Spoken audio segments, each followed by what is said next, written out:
Orange flames licked the velvet drapes as screams pierced the winter air. By dawn on December 26, 1853, the Whitmore plantation house would be nothing but smoking timber and ash. This is the story of how one girl's hunger for justice consumed an entire family on the holiest night of the year. The bitter wind whistled through bare tobacco fields, carrying the scent of wood smoke and fresh snow across the Virginia countryside. Inside the grand manor, crystal glasses clinked with imported wine while silk rustled against polished mahogany. But in the quarters behind the house, where enslaved families huddled around dying embers, the texture of rough wool blankets provided little warmth against walls that leaked winter through every crack. 18-year-old Celia had watched this same scene unfold every Christmas Eve for as long as she could remember. Through frost-covered windows, she observed the Whitmore family feast on roasted goose, glazed ham, and delicate pastries, while her own stomach cramped with emptiness. Her mother, Sarah, worked the plantation kitchens, preparing elaborate meals she would never taste. The Whitmore estate sprawled across 2,000 acres of prime Virginia soil, purchased with tobacco profits and maintained through the labor of 67 enslaved souls. Master Edmund Whitmore had inherited the property from his father, along with what he considered the natural order of things. His wife, Margaret, presided over the household with the delicate authority of Southern aristocracy. Their 3 children, Edmund Jr., aged 15, Catherine, 13, and little Thomas, only 8, had never known hunger, cold, or want. But Celia knew all 3 intimately. Born into bondage, she had learned early that survival meant swallowing rage along with whatever scraps fell from the master's table. Her mother taught her to keep her eyes down, her voice soft, her movements careful. "The nail that sticks up gets hammered down," Sarah whispered during those cold winter nights. "Bide your time, child. Bide your time." Yet as Celia grew older, time felt like an enemy rather than an ally. Each passing season brought new cruelties, new humiliations. She watched her childhood friend Marcus sold away to a cotton plantation in Georgia. She saw her mother's hands crack and bleed from endless hours over hot stoves and icy wash basins. She felt the weight of Master Edmund's gaze lingering too long when she cleaned the main house. The winter of 1852 had been particularly harsh. The tobacco crop failed due to early frost, and Master Edmund's response was to cut rations for the enslaved workers while maintaining the lavish lifestyle his family had always enjoyed. Celia watched her mother grow thinner, watched the old folks in the quarters cough until they spat blood, watched children cry themselves to sleep from hunger. Through it all, the Whitmores dined on imported delicacies and planned elaborate entertainments. On Christmas Eve, 1853, the contrast reached its breaking point. As snow began to fall, covering the plantation in deceptive beauty, Margaret Whitmore hosted her annual Christmas soiree. Neighboring plantation owners arrived in gilded carriages, their wives draped in furs and jewels. The house blazed with candlelight from every window, while laughter and music spilled into the night. Celia served at that party, carrying silver trays of delicate canapes, refilling crystal goblets with French champagne. Her stomach growled audibly as she watched guests push aside plates still heavy with food. When young Thomas Whitmore complained that he was too full for another bite before abandoning a plate of honey cakes, something inside Celia's chest twisted tight as a noose. The final straw came near midnight. As Celia cleared the dining room, she discovered a conversation between Master Edmund and his overseer, Jacob Mills. They spoke in low voices near the fireplace, assuming the enslaved girl was deaf to their words. "The winter stores are running lower than expected," Mills reported, his weathered face grim in the firelight. "We'll need to cut rations again come January." Master Edmund swirled his brandy thoughtfully. "The house accounts must be maintained first, naturally. Reduce their portions by another third if necessary. Fire burns everything equally." Mills nodded. What about the sick ones? Old Samuel's been coughing blood for weeks. Mary's youngest is looking mighty peaked. The weak will be culled by winter's end, Edmund replied with the casual indifference of a man discussing livestock. It's nature's way. The strong survive, and the plantation benefits from reduced expenditure. Celia's hand trembled as she lifted a silver serving dish.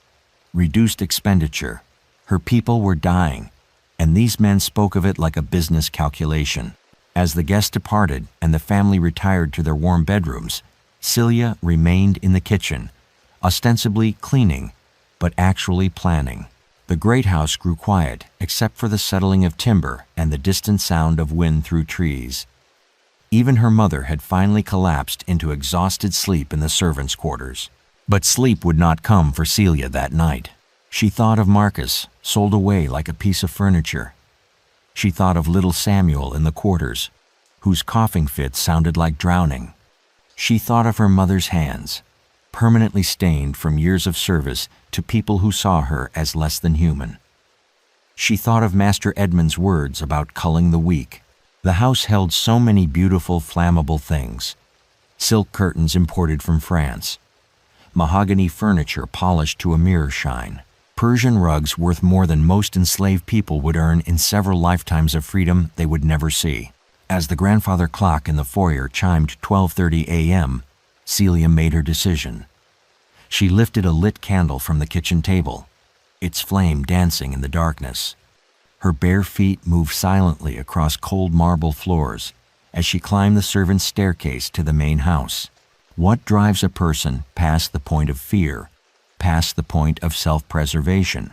The flame waited in her hand, like a prayer and a curse combined, ready to write justice in smoke and ash across the Virginia sky. But would she have the courage to light the match that would change everything? The candle flame wavered as Celia stepped into the main parlor, casting dancing shadows across portraits of dead Whitmores who had built their legacy on human suffering. Tonight, their painted eyes would witness the end of that legacy. This single moment would determine whether generations of cruelty would continue unchallenged or be answered with fire.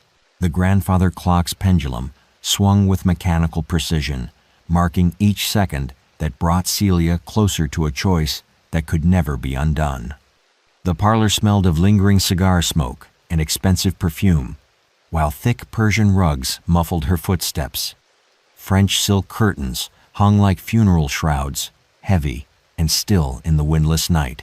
Celia moved through the room she had cleaned countless times, seeing it now with different eyes. Every ornament represented money that could have fed her people. Every piece of furniture cost more than most enslaved families would see in a lifetime.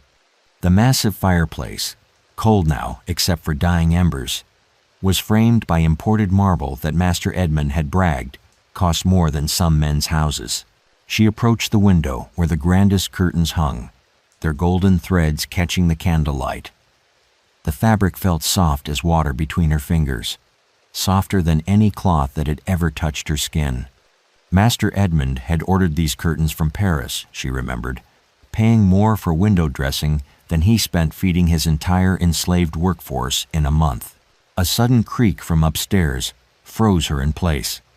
Footsteps crossed the ceiling above. Someone was awake.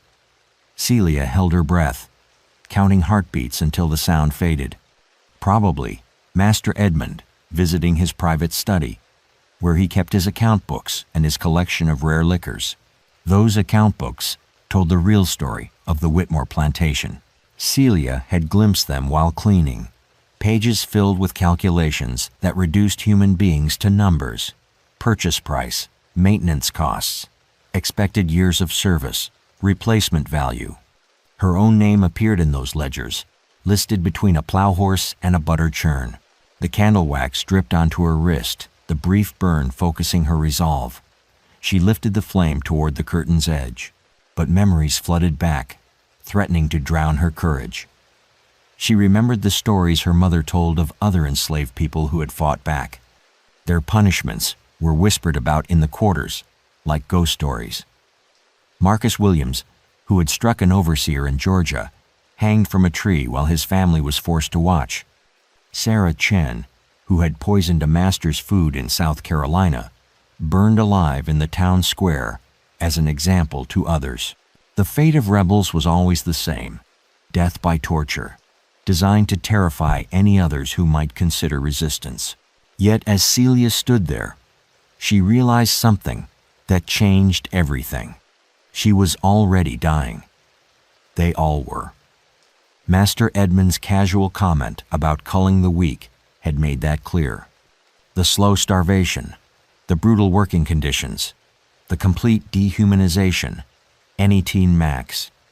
This was death by degrees, stretched out over years instead of hours. At least fire would be quick. At least fire would be fair. She touched the flame to the curtain's hem. The silk caught immediately, orange tongues racing up the expensive fabric with hungry enthusiasm. The fire spread faster than she had expected, consuming the golden threads and racing toward the ceiling moldings. The room filled with acrid smoke as flames leaped from the curtains to a nearby tapestry depicting some romantic European landscape. Celia watched, mesmerized, as fire devoured images of pastoral scenes that had never known the reality of human bondage. Smoke means freedom cannot be ignored. The fire's appetite proved voracious.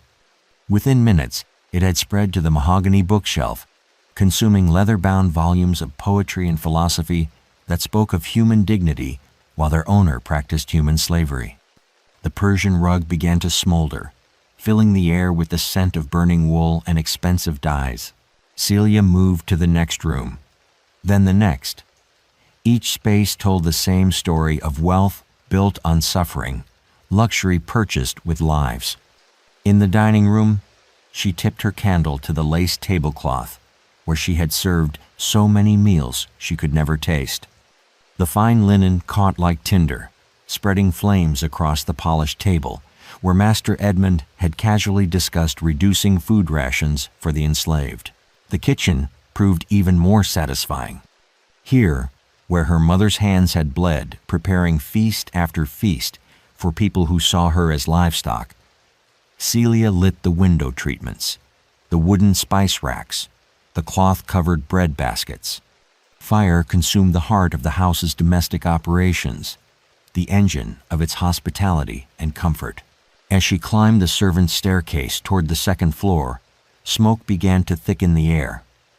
The house's timber construction, seasoned by decades of Virginia humidity, fed the flames eagerly. What had taken generations to build would be destroyed in hours. The family bedrooms lay ahead, doors closed against the growing heat and smoke. Behind those doors, the Whitmores slept peacefully in their imported silk pajamas, beneath covers stuffed with the finest goose down, unaware that judgment was rising through the floorboards. Master Edmund's study occupied the corner room, its windows facing the slave quarters. From here, he could watch his property, both land and human, while conducting the business that had made him rich.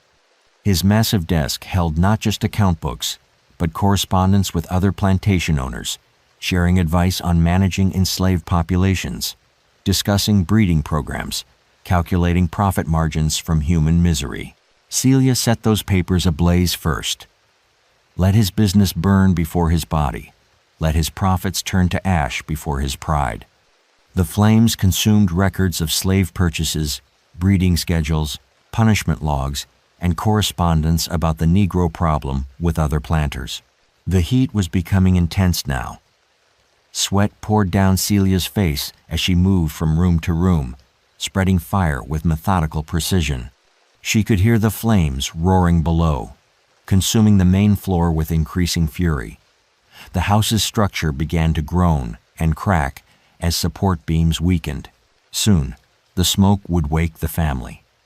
Soon, they would discover that their world was ending, as surely as they had ended so many others.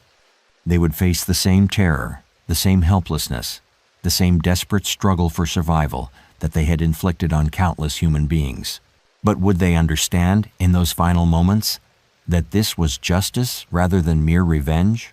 The answer lay waiting in the smoke-filled hallway, where family bedroom doors remained closed against the approaching inferno. Margaret Whitmore's scream shattered the night as smoke poured under her bedroom door like a dark river seeking the sea. The sound that followed, running footsteps, shouted commands, children crying, would be the last voices the Whitmore family would ever raise. This was the moment when the privileged discovered that wealth could not purchase immunity from consequences. The acrid smell of burning silk and timber filled the second-floor hallway as smoke detectors that would not be invented for another century failed to warn the sleeping family. Instead, it was the stench of their burning possessions that finally roused them from dreams of continued prosperity. The floorboards beneath their feet grew hot as flames consumed the supporting structure below, while thick smoke made each breath a struggle for survival. Master Edmund was the first to understand the full scope of the disaster. He burst from his study to find the hallway choked with smoke, paint blistering on the walls as fire climbed from the first floor. His silk nightgown, worth more than most people's yearly wages, was already singed from the intense heat. "Margaret, children, the house is burning." His voice cracked with panic as he pounded on bedroom doors.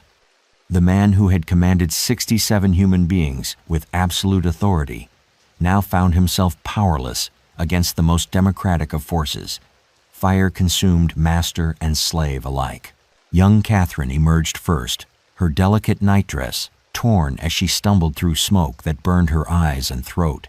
At 13, she had lived her entire life surrounded by luxury, protected from every hardship by her family's wealth and social position. Now she faced something that recognized neither class nor privilege. Edmund Jr. followed, carrying 8-year-old Thomas in his arms. The youngest Whitmore child coughed violently, his small body racked by smoke inhalation. The boy who had complained about being too full at dinner just hours earlier now gasped desperately for clean air that no amount of money could buy. Margaret appeared last, her elaborate nighttime beauty routine abandoned as she clutched a jewelry box, the instinct to save valuables overriding maternal concern. Her perfectly arranged hair, maintained by enslaved women who styled it daily, now hung in disheveled strands across her soot-stained face. "The servants' stairs," Edmund commanded, though his voice held none of its usual authority. "We'll go down the back way." But when they reached the narrow staircase that Celia had climbed with her candle, they found it already consumed by flames. The wooden steps crackled and collapsed as they watched, sending up showers of sparks that ignited Margaret's silk robe. She beat at the flames desperately, her jewelry box clattering to the floor as precious gems scattered across burning floorboards. Terror has no social hierarchy. The main staircase offered their last hope of escape, but as the family rushed toward the grand foyer, they discovered that fire had claimed that route as well. The mahogany banister, polished weakly by enslaved hands, now blazed like a torch. The crystal chandelier that had illuminated so many elegant dinner parties swayed dangerously as heat weakened the ceiling supports. They were trapped on the second floor of a burning house, surrounded by the very luxuries that had defined their superiority. The imported wallpaper curled and blackened around them. The Turkish carpets smoldered beneath their feet. Everything beautiful, everything expensive, everything that had separated them from the common masses now served as fuel for their destruction. Edmund tried the windows, but they had been painted shut for the winter. His soft hands, which had never known manual labor, proved useless against the window latches. He pounded on the glass with a silver candlestick, but the imported panes were too thick to break easily. Meanwhile, in the quarters behind the burning house, the enslaved community had awakened to the smell of smoke and the glow of flames against the night sky. Some ran toward the house, their instinct to help overriding years of abuse. Others stood frozen, watching their oppressor's world burn with emotions too complex to name. Sarah found herself among those who hesitated. Her daughter was nowhere to be seen, but the timing was too convenient to be coincidental. As she watched flames consume the house where she had labored for over 20 years, where her hands had bled preparing meals she could never taste, where her humanity had been denied daily, she felt something she had never experienced before. The sensation of watching justice served hot. "Where's Celia?" asked Thomas, an elderly enslaved man who had known 3 generations of Whitmores. "Anyone seen that girl tonight?" The question hung in the air, like smoke. Some suspected, but none spoke their thoughts aloud. If Celia had done this thing, she had done what every one of them had dreamed of doing, but never dared attempt. Back in the house, the Whitmore family's desperation grew as escape routes disappeared. The heat was becoming unbearable, the smoke thicker with each passing minute. Young Thomas had stopped coughing and lay motionless in his brother's arms. The 8-year-old boy who would never grow up to inherit slaves had become the first victim of fire's judgment. Margaret knelt beside her youngest son's still form, her perfectly manicured hands, maintained by enslaved women who mixed her lotions and filed her nails, now useless to save her child. The woman who had presided over dinner parties where the servant problem was discussed, like a business matter, now faced a problem that no amount of social grace could solve. Edmund continued his futile attempts to break the windows while his world literally burned around him. The man who had spoken casually of culling the weak now found himself among those marked for culling by forces beyond his control.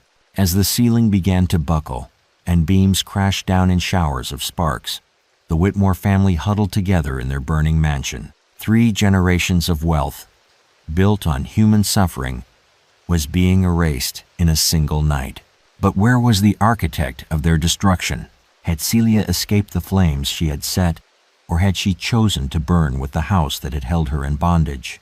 Celia stood in the doorway of Master Edmund's study, watching the account books burn while flames licked at her bare feet. She had not fled the fire. She had become part of it, choosing to witness every moment of the justice she had unleashed. Sometimes the price of freedom is not escape, but the courage to see your choice through to its end. The smoke stung her eyes and burned her throat, but she remained motionless as painted portraits of dead Whitmores curled and blackened in their golden frames. The heat pressed against her skin like a living thing, demanding she retreat. But retreat meant returning to a life of bondage that had already killed her spirit. Here, in this burning house, she felt more alive than she had in 17 years of slavery. She could hear the family's desperate voices echoing through the smoke-filled hallway. Master Edmund's commanding tone had dissolved into panic. Margaret's refined speech cracked with terror. The children's cries pierced the roar of flames like prayers to an unmerciful God. A part of Celia, the part her mother had tried to nurture into submission, urged her to help them. These were people she had served, had seen at their most human moments. She had watched Catherine practice piano, had seen Edmund Jr. struggle with his Latin lessons, had comforted little Thomas when nightmares made him cry. But she had also watched them consume elaborate meals while her people starved. She had seen Master Edmund examine enslaved women like livestock at auction. She had witnessed Margaret plan garden parties while ignoring the suffering in the quarters. The children's innocence was built on a foundation of others' pain. The moral weight of her choice pressed down like the smoke above. But Celia did not waver.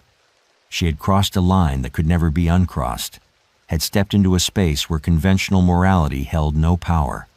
In this burning house, she was no longer enslaved property. She was judge, jury, and executioner. A crash echoed from the hallway as part of the ceiling collapsed. Through the doorway, she could see the family huddled near the windows, silhouetted against flames like figures in a medieval painting of hell. Master Edmund had managed to crack one window pane, but the opening was too small for escape and too high to survive the fall. Justice burned slow and thorough. Historical records from the Henrico County Courthouse, dated February 14, 1854, would later document witness testimony from that night. Samuel Jenkins, a neighboring planter, reported seeing a figure moving calmly through the burning house, seemingly unbothered by smoke or flame. Others claimed to have seen a girl dancing in the fire like it was rain. Whether these accounts were accurate or products of trauma and superstition, they captured something essential about what happened that Christmas night. Celia had transformed from victim to agent of change, had claimed power in the only way available to someone who owned nothing, not even her own body. The enslaved community outside faced their own moral crisis. Some, led by Celia's mother Sarah, approached the burning house with buckets of water from the well. But their movements were slow, reluctant, as if their bodies rebelled against saving the people who had tormented them. Others made no pretense of rescue attempts. They stood in the falling snow, watching generations of accumulated wealth and power reduced to ash. Among them was old Marcus, not the young man sold to Georgia, but his grandfather, who bore the same name and the scars of 6 decades in bondage. "Should we try to save them?" asked Hannah, a kitchen worker who had served alongside Sarah for 20 years. Marcus spat into the snow, the gesture carrying the weight of a lifetime's accumulated rage. "Save them for what? So they can sell more of our children come spring? So they can cut our rations again when times get lean?" The question hung in the frigid air like an accusation. These enslaved people had spent their lives preserving the very system that destroyed them, had been trained to value their oppressors' lives above their own freedom. Now, faced with the chance to break that cycle, they discovered that liberation felt more like sin than salvation. Sarah finally reached the house and called out, her voice cutting through the smoke and flames. "Celia, child, where are you? Come out of there." From within the inferno came a response that chilled everyone who heard it. Not words, but laughter, high, clear, and utterly without fear. It was the sound of someone who had finally found peace in the heart of destruction. Inside the study, Celia heard her mother's voice and felt a moment's hesitation. Sarah had sacrificed everything to keep her daughter alive, had endured countless humiliations to ensure Celia survived to adulthood. Was this how that love should be repaid? But then she remembered Master Edmund's casual comment about culling the weak. She remembered watching her people slowly starve while their oppressors feasted. She remembered the account books that reduced human beings to profit margins and expense calculations. Her mother's love was real, but it was also a trap. It bound Celia to a system of survival that demanded she accept degradation as the price of existence. Tonight, she had chosen dignity over survival, justice over safety. The flames were climbing higher now, reaching toward the upper floors, where the family's bedrooms contained all their most precious possessions. Soon, the fire would consume the master bedroom, where Edmund and Margaret had slept in imported silk, while their human property shivered on straw mattresses. As she watched her former prison burn around her, Celia finally understood what freedom meant. It was not escape from bondage. It was the power to choose your own ending. But would that ending come alone in the flames? Or would there be witnesses to remember what happened when the powerless finally claimed their power? The roof beam crashed down like the hammer of an angry god, sending sparks cascading through the night air as the Whitmore mansion entered its death throes. By 2:15 a.m. on December 26th, the structure that had stood as a monument to human bondage was collapsing into its own foundation. What began as one girl's act of rebellion had become something larger, a reckoning that would reshape how people understood power, justice, and the price of willful blindness. The sound of splintering timber echoed across the plantation grounds as load-bearing walls gave way to the relentless heat. Inside the burning house, the air had become unbreathable, thick with toxic smoke from burning silk, leather, and the countless imported luxuries that had defined the Whitmore lifestyle. The temperature reached levels that made survival impossible, yet still the family's voices could be heard, weaker now, more desperate, but still clinging to life, with the tenacity of those who had never faced real hardship. From her position in the study doorway, Celia watched Master Edmund make one final attempt to break through the window. He had wrapped his hands in burning curtain fabric, using a heavy brass candlestick to pound against the glass. His movements were growing sluggish from smoke inhalation, but desperation drove him forward. The window finally shattered, sending glass shards cascading into the snow below. Cold air rushed through the opening, feeding the flames behind the family with fresh oxygen. For a moment, hope flickered in Edmund's eyes, until he realized the drop was 30 feet onto frozen ground. Certain death for anyone who jumped. Margaret clutched her unconscious youngest son, while Catherine pressed her face to the broken window, gasping for clean air. The girl who had spent her 13 years learning proper etiquette and piano skills now faced a lesson no finishing school could teach. That privilege was no protection against the consequences of evil choices. The enslaved community below had grown larger as word spread through the quarters. Nearly 60 people now stood in the falling snow, watching their oppressor's world burn. Some wept, whether from grief, fear, or relief. None could say. Others maintained stoic silence, their faces revealing nothing of the complex emotions churning within. Death comes for everyone eventually. Among the watchers stood Jacob Mills, the plantation overseer who had discussed culling the weak with Master Edmund just hours earlier. His weathered face showed no emotion as flames consumed the source of his livelihood. Mills understood that this fire would destroy more than just a house. It would end the entire system that had given his life meaning and purpose. "We should form a bucket brigade," suggested Dr. Henley, a neighboring planter who had arrived after seeing the glow against the sky. "Surely we can save something." But even as he spoke, they all knew it was too late. The fire had consumed too much, spread too far, burned too hot. This was no longer a rescue operation. It was a wake. Sarah stood closest to the house, her work-worn hands pressed to her mouth as she strained to hear her daughter's voice among the sounds of destruction. She had not heard Celia's laughter again since that first chilling sound. The silence terrified her more than any scream would have. "Celia," she called again, her voice breaking. "Child, please, come to Mama." From within the inferno came no response. The study where Celia had stood was now a wall of flame. The doorway collapsed beneath fallen timber. If she remained inside, she was already gone. Yet some of the watchers claimed they could still see movement in the flames, a shadow that danced rather than fled, a figure that embraced the fire like a lover. Whether this was reality or the product of traumatized minds struggling to process what they witnessed, it became part of the legend that would grow around that night.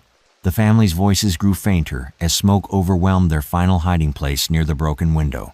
Master Edmund's commanding voice, which had ordered punishments and separations for so many families, faded to a whisper, then silence. Margaret's refined tones, which had discussed enslaved people like livestock over tea, were lost in the roar of flames. By 2:30 a.m., no human sounds emerged from the house. Only the crackling of burning timber, the crash of falling beams, and the whoosh of flames consuming everything combustible marked the Whitmore family's passage from this world. The mansion's collapse was spectacular and complete. The grand staircase, where guests had made elegant entrances to lavish parties, crumbled into the basement. The dining room, where so many meals had been consumed while enslaved people starved, became a pit of glowing coals. The master bedroom, where Edmund and Margaret had planned the expansion of their human property holdings, disappeared in a shower of sparks and ash. As dawn approached, what remained of the Whitmore plantation house resembled nothing so much as the burned remains of a massive funeral pyre. The chimney stood alone against the gray morning sky, a tombstone marking the grave of a way of life built on human suffering. Among the ashes, investigators would later find the melted remains of the family's silver, twisted jewelry, and fragments of bone that would be carefully collected for burial in the family plot. But they would find no trace of the account books no record of slave purchases, no evidence of the systematic dehumanization that had funded the Whitmore lifestyle. Those records had burned first, consumed by flames lit with deliberate intent. But one question haunted everyone who witnessed that night's events. In the ashes of the study, searchers found no trace of a 17th body, no evidence that Celia had perished in the flames she set.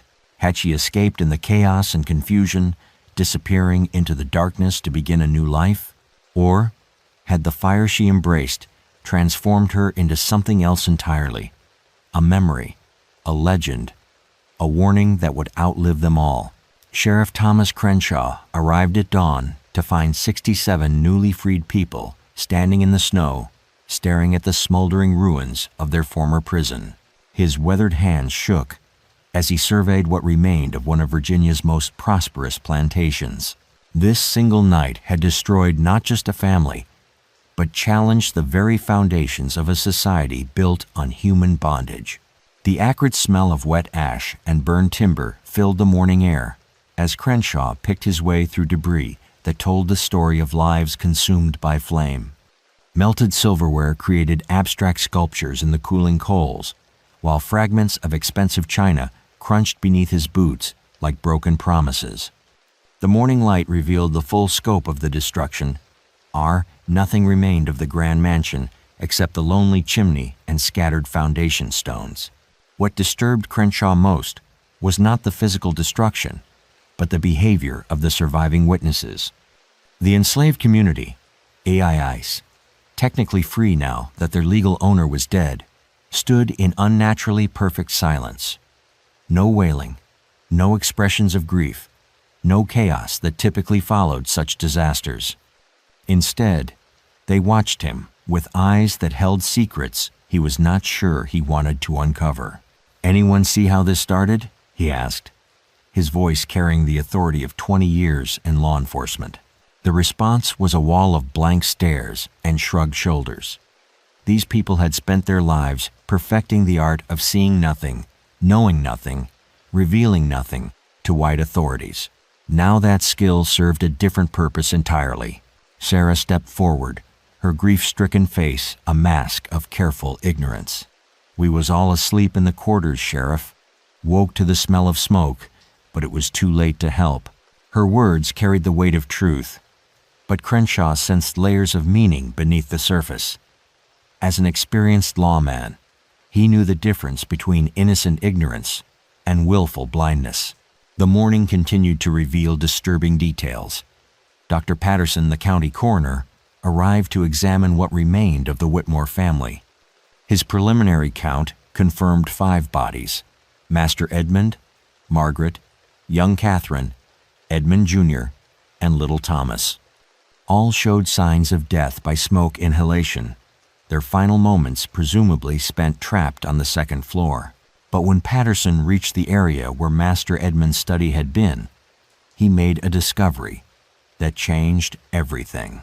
"Sheriff," he called, his voice tight with confusion, "look at this." Among the ashes where the account books had burned, Patterson had found something that made no sense. A perfect circle of unburned floorboards, as if the fire had deliberately avoided one specific spot. In the center of that circle lay a single object, a brass key, unmarked by flame or heat. Secrets hide in what survives.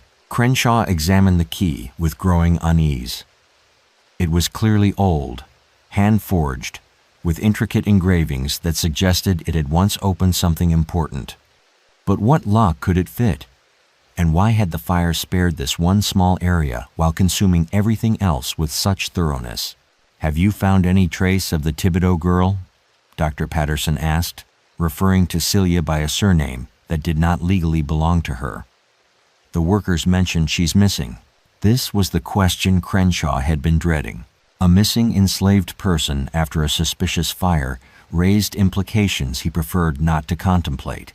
If Celia had died in the blaze, her body should be among the remains. If she had escaped, her absence suggested knowledge of the fire's origin that authorities would need to investigate. But pursuing that investigation meant confronting uncomfortable truths about the nature of slavery, about the desperation that might drive someone to such extreme action, about the moral complexity of judging someone who had lived her entire life as legal property.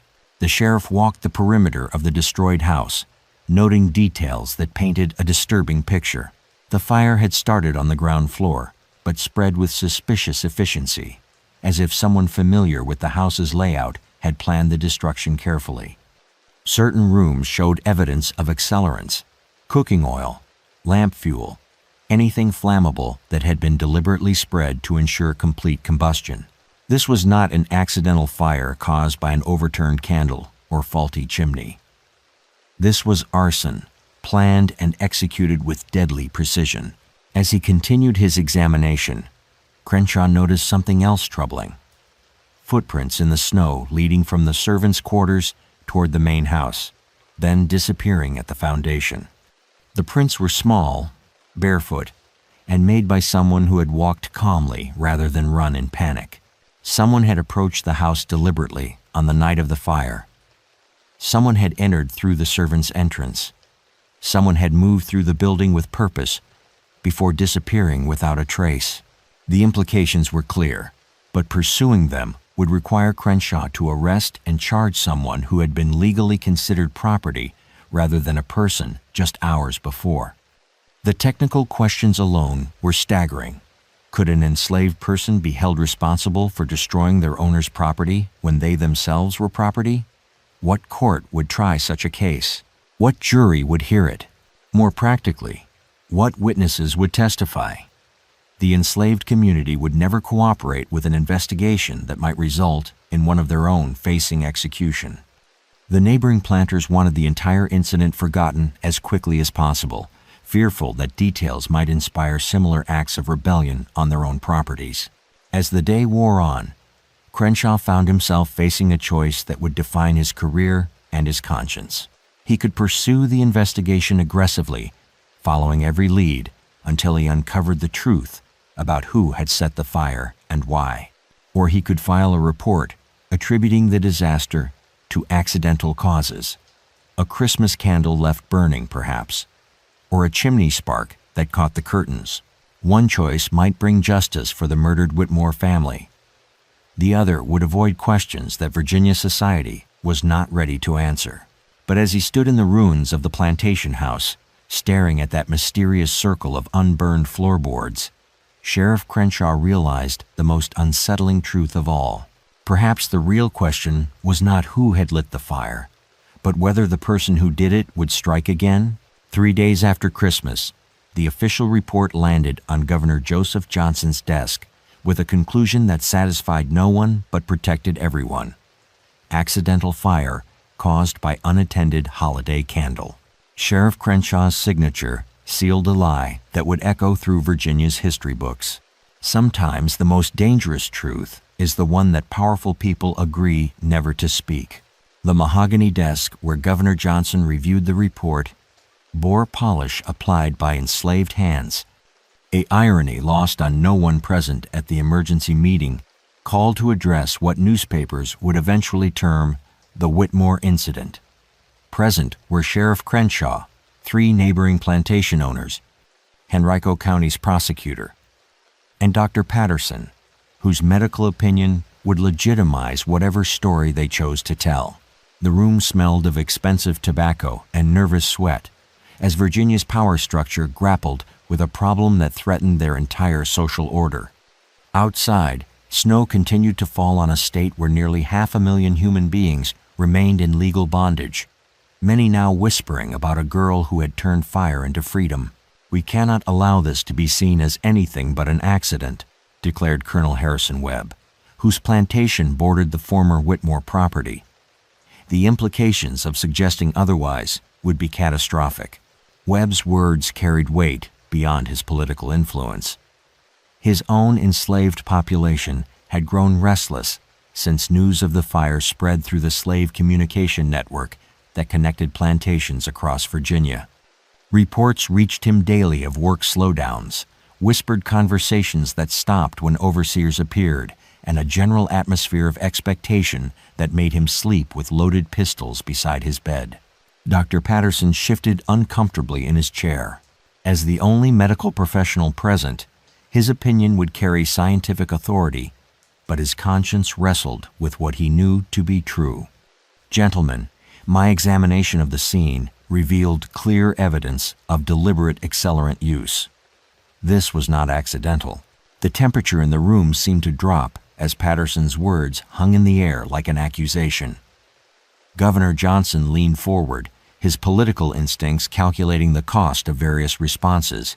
Doctor, are you absolutely certain of that conclusion? Sometimes intense heat can create patterns that appear deliberate to the untrained eye. The subtext was clear. Change your professional opinion or face consequences that would end your career and possibly your life. Some truths are too expensive to afford.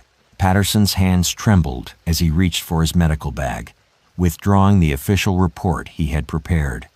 The document contained detailed diagrams showing accelerant patterns, testimonies about the suspicious absence of cilia, and conclusions that pointed unequivocally toward premeditated arson and murder. But as he looked around the room at faces that represented the foundation of Virginia's economy and social structure, Patterson realized that scientific truth was a luxury this gathering could not afford. If word spread that an enslaved person could successfully murder an entire white family and disappear without punishment, the resulting panic would destabilize the entire system. Perhaps, he said slowly, my initial assessment was hasty. Fire patterns can indeed be deceiving, especially when examining ruins after snow and rain have altered the evidence. Governor Johnson nodded approvingly. Exactly. A thorough reinvestigation might well reveal that what appeared suspicious was merely the natural result of a tragic accident. Sheriff Crenshaw found himself caught between his oath to pursue justice and his understanding of political reality. He had spent 3 days interviewing the former enslaved population, encounters that revealed a wall of silence more impenetrable than any physical barrier. These people would die before revealing anything that might implicate one of their own. More troubling were reports reaching him from other counties. In Brunswick, an overseer's house had burned under mysterious circumstances. In Southampton, a plantation owner's barn had been discovered in ashes, with accelerant patterns identical to those at the Whitmore property. The fire seemed to be spreading, carried by winds of rebellion that threatened to consume Virginia's entire slave-based economy. The conspiracy of silence required active participation from everyone present. Each man had to agree not just to accept the official lie, but to actively promote it, to suppress any evidence that contradicted the accidental fire narrative, and to ensure that Celia's disappearance was never investigated. Colonel Webb made the stakes explicit. Anyone who suggests otherwise will find themselves facing social and economic consequences. We stand together on this, or we face the dissolution of our way of life. The meeting concluded with handshakes and promises that felt more like threats. Dr. Patterson would revise his medical report to support accidental causes. Sheriff Crenshaw would close the investigation without pursuing leads about Celia's whereabouts. The plantation owners would use their influence to ensure newspaper coverage emphasized the tragic accident angle while ignoring questions about missing enslaved persons. But even as they sealed their conspiracy with signatures and sealed documents, each man knew they were treating symptoms rather than the disease. The fire at Whitmore Plantation was not an isolated incident. It was a warning of what desperation and injustice could produce when human beings were pushed beyond their breaking point. In the days that followed, the cover-up proved remarkably effective. Newspaper accounts described the terrible Christmas tragedy that claimed a beloved Virginia family. Editorial writers praised the Whitmores as exemplary citizens and pillars of the community. No mention appeared of missing enslaved persons, suspicious fire patterns, or the 67 people who had suddenly found themselves legally free. Those newly freed individuals faced their own impossible choices. They could remain on the plantation property, working for wages that might never be paid by an estate mired in legal complications. They could attempt to leave Virginia, risking capture and re-enslavement under fugitive laws. Or they could disappear into the shadows of a society that had never recognized their humanity and now preferred to pretend they had never existed. Most chose the third option. Within a week of the fire, the Whitmore plantation stood empty except for ghosts and memories. But in slave quarters across Virginia, a news story began to circulate. Not the official version found in newspapers, but whispered accounts of a girl who had chosen fire over bondage, who had disappeared into flames and legend. They called her the Fire Girl, and they said she was still out there somewhere, carrying justice in her hands like burning coals. Was this growing legend merely wishful thinking from an oppressed population desperate for hope? Or was something far more dangerous spreading through the darkness of antebellum Virginia, antebellion, a contagion of rebellion that no conspiracy could contain? By 1855, plantation houses across 3 Virginia counties had burned under identical circumstances, always on winter nights, always completely consumed, always leaving behind that same mysterious circle of unburned ground with a single brass key. The authorities called it coincidence, but enslaved communities knew better. The Fire Girl had become something more powerful than any individual. She had become an idea that could not be killed or captured. The morning mist clung to abandoned tobacco fields, where the Whitmore plantation once prospered, carrying whispers that traveled faster than any telegraph. Former enslaved people who had scattered after the Christmas fire carried stories to distant corners of Virginia, each retelling adding new details to a legend that grew beyond the bounds of historical fact. They spoke of a girl who walked through flames unburned, who appeared at plantation houses where cruelty reigned supreme, who left behind only ashes and the promise that no injustice would go unanswered forever. Whether these accounts described a real person or collective wishful thinking mattered less than their effect. Across the South, enslaved populations began to look at their oppressors with new eyes. Sheriff Crenshaw's official files from 1854 through 1857 documented 17 suspicious fires at plantation properties, each bearing the same signature elements. Accelerant patterns suggesting intimate knowledge of the building's layouts, complete destruction of financial records and correspondence, missing enslaved persons who were never found alive or dead, and always that inexplicable circle of unburned ground containing a brass key that fit no known lock. The conspiracy of silence that had protected Virginia's power structure began to crack under the weight of mounting evidence.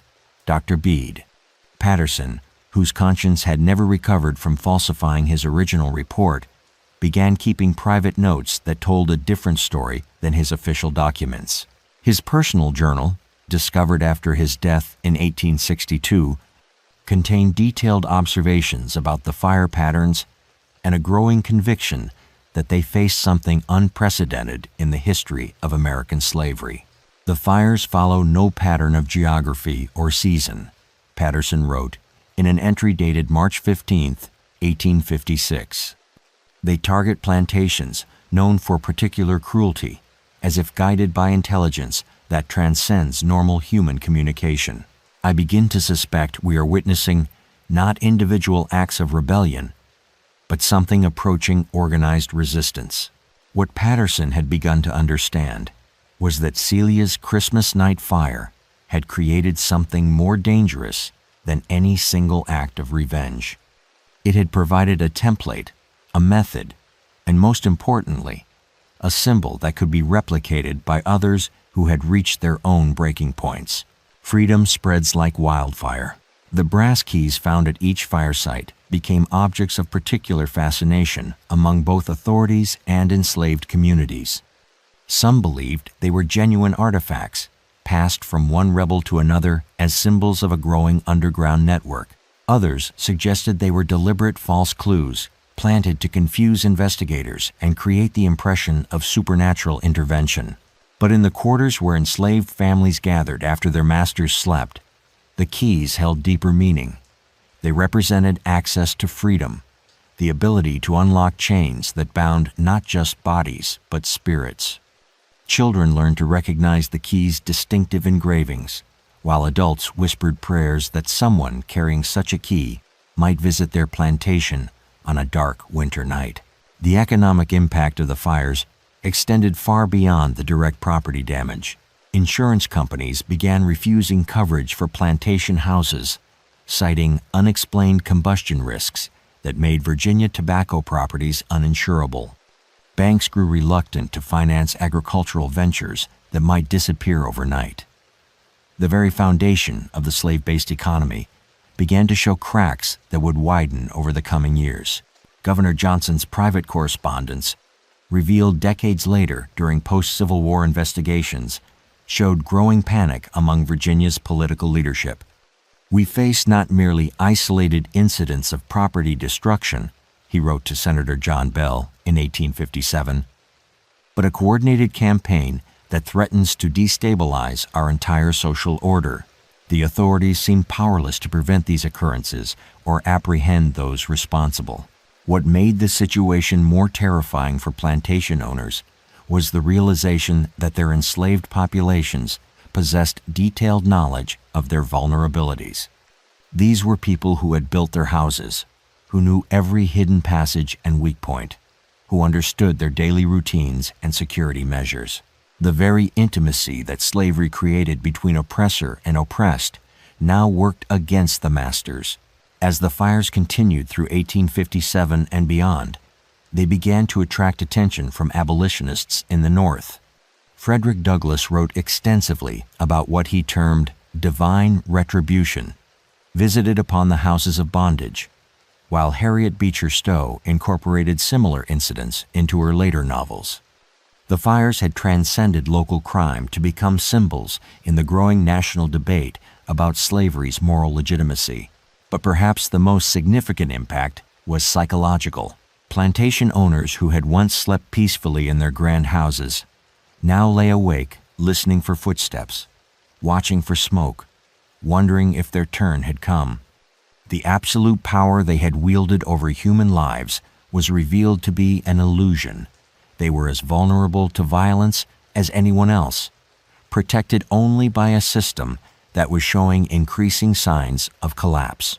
The last documented fire, bearing Celia's signature, occurred in 1859 at the Hartwell Plantation in Caroline County.